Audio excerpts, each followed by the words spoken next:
he's lived through triumph, loss, and survival that, if I'm being honest, it sounds like it's a film. And you're going to know what I mean after you hear a couple of these stories.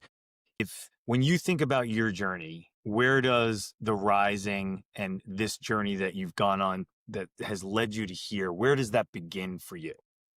Yeah, it's a great question. And I think it's a great way to frame it because I think a lot of people, whether they are our age or thereabouts, I think they hit that point where they kind of go in their heads like, okay, now what? Right. What am I supposed to do now? I've had, XYZ career, I've had different things in life happening. Everybody goes through loss and, some unpleasant things, right?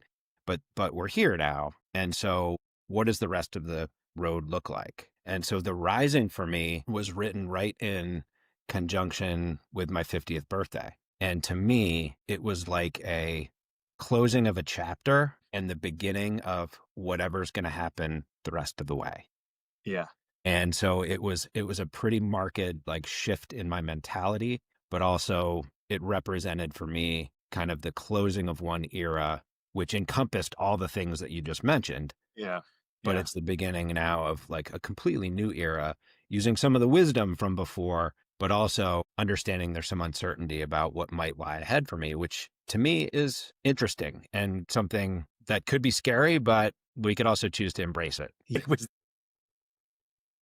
If there's any of that from sort of the nature side of it, it definitely would have come from my mom. And, she was also, my biggest sort of supporter through my young tennis journey before I could drive. Yeah. She was the one taking me to practice and tournaments Sure. and stuff. But I will say that the one big event that changed everything for me, where I became aware that this is how I was, it was definitely when my brother died when I was 11.